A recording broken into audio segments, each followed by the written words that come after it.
pasal 5 ayat 1 Undang-Undang Advokat itu sudah di-endorse dengan begitu legitimate. Apa endorsementnya? Memberikan status kepada advokat sebagai penegak hukum yang mempunyai kedudukan yang setara dengan penegak hukum yang lain. Pertanyaannya, pasca putusan MK ada tidak organisasi advokat yang fight untuk itu? Nggak ada. Kita sibuknya lagi revisi, tapi ujung-ujungnya bicara single bar, bicara kekuasaan.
Namun demikian, setelah hampir 7 tahun tidak ada pergerakan.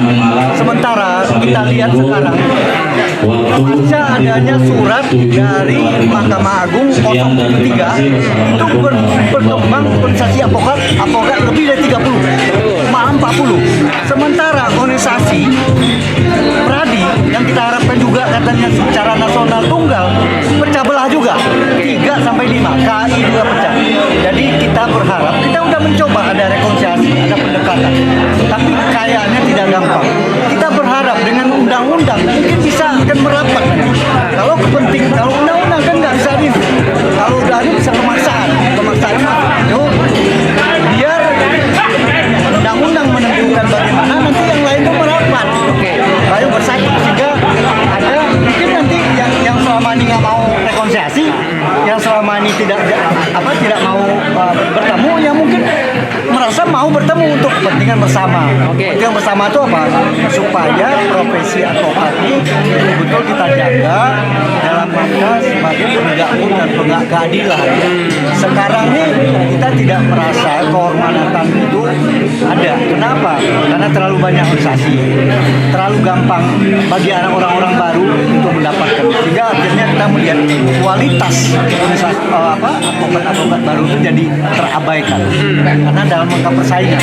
Jadi oleh karena itu kita berharap ada perbaikan di undang-undang advokat dalam masa kepengurusan DPR nih sampai 2024. Kita berharap supaya mereka mau, karena sebagian besar kan di Komisi 3 itu ada advokat. Kita berharap supaya mereka mau membantu supaya undang-undangnya. Karena kepentingannya akhirnya kepentingan masyarakat juga, bukan kepentingan. Kalau masalah wadah tunggal apa tidaknya, kita lihat aja nanti apa yang dibutuhkan dalam rangka penegakan hukum. Kalau memang wadah tunggal, walaupun kita berbeda pendapat dengan dia, silakan. Tapi caranya tidak tunggal seperti apa yang diharapkan sekarang. Mungkin bentuknya federasi atau konfederasi. Begitu juga kalau misalnya multibar, tentu ada terbatas juga, ada syarat-syarat yang ketat juga. Supaya tidak sembarangan, akhirnya tidak ada batas. Jadi itulah gunanya dalam rangka perbaikan kualitas penegakan hukum di Indonesia. Itu tujuan kita memperjuangkan. Agenda selanjutnya setelah acara hari ini apa nih Pak? Kita mencoba merumuskan nanti rekomendasi apa dari hasil-hasil ini. Nanti kita coba ajak juga teman-teman organisasi lain. Demi kepentingan bersama. Karena belum tentu hanya kita sendiri aja. Karena ini kepentingan advokat. Kepentingan advokat Indonesia. Kita berjuang ini bukan untuk kepentingan KAI semata, tapi untuk kepentingan advokat seluruh Indonesia. Kira-kira pasal berapa yang perlu direvisi atau apa nanti undang-undang advokat ini?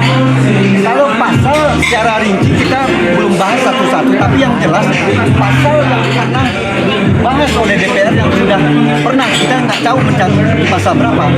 Siapapun yang menghalang-halangi tugas advokat seperti pers, siapa yang menghalangi juga dia bisa kita pidana. Itu salah satu yang kita. Kalau yang lain misalnya batas. Kalau sekarang nggak ada batas. Usia. Sekarang mantan-mantan polisi, mantan-mantan hakim, mantan-mantan jaksa masuk semua. Itu kayak jadi sampah. Kalau mau ikut jadi advokat 45, ayo mundur dong dari polisi, mundur dong dari.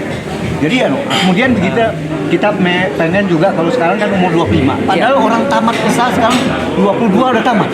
23 udah tamat ya. Mungkin turunkan. 23 udah boleh harusnya dia menjadi advokat. Jadi diturunkan.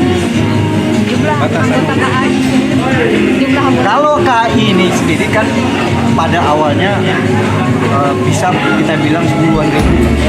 Tapi karena terjadi pecah ini ya kita tidak tahu. Tapi kita tidak melihat berapa banyak anggota peradu. Tapi seberapa mau dia berbuat untuk kepentingan penegakan hukum Indonesia dan berkualitas, yang berintegritas, yang mandiri. Tidak hanya menjadi, boleh kita bilang jangan menjadi calo lah. Jangan advokat menjadi calo atau seenaknya aja instansi lain berbuat tanpa kita bisa berbuat apa-apa. Padahal kita disebut penegak hukum. Oleh karena itu kita juga harus memperlihatkan tanpa kita berbuat bersama-sama. Misalnya gini, kalau KAI membuat suatu statement yang keras terhadap pemerintah, terhadap instansi mana lain, kalau yang lain tidak berbuat itu, aja mereka. Betul. Ini apa nih? Kalian banyak organisasi kok. Jadi kita melihat, ya itulah salah satu kita perlu berjuang, perlunya persatuan untuk memperbaiki undang-undang.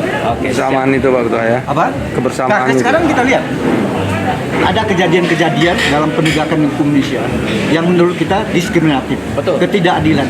Apa yang bisa kita buat dengan organisasi advokat yang banyak-banyak? Kenapa? Karena suatu pun yang keras, enggak mungkin pers pun juga ada yang pers yang yang mainstream tidak akan tapi kalau dalam satu kesatuan, dalam satu ini, bukan dalam satu organisasi, tetapi ada perubahan ada yang kita harapkan bahwa apa yang kita sampaikan itu didengar oleh pihak instansi pemerintah. Oke, siap. Bang. Nama lengkap Pak? Hah? Nama lengkap apa Pak? Erman Umar. Erman Umar. Umar. Presiden Oke, KAI. Presiden KAI. Ini dengan siapa aja? Farhan, ketua panitia. Foto panitia. Oke, ini siapa? Anggota panitia. Anggota panitia. Ini Mas. Mas siapa namanya? Untuk para hadirin Oleh. Oke. Ada yang mau ditambahkan? Ada yang mau ditambahkan dengan hadirnya 2 orang anggota DPR ini? Respon Bapak sebagai tadi Pak Arifin Dahlan. Oh iya, kita mengucapkan terima kasih atas kehadiran mereka dan banyak masukan-masukan mereka yang kita perlu juga. Artinya ada sesuatu hal yang menurut kita banyak yang tidak kita kerjakan itu kita akui. Kenapa? Karena kita terlena juga. Terlena karena dalam rangka persaingan kejadian begini-begini gitu kan. Administrasi Contoh Pak Munarman itu ya. Iya, kita kecewa, kita kecewa ya, Pak? nggak bisa berbuat apa-apa. Nah, oleh karena itu menurut saya memang diperlukan satu organisasi, suatu undang-undang yang bisa melindungi yang para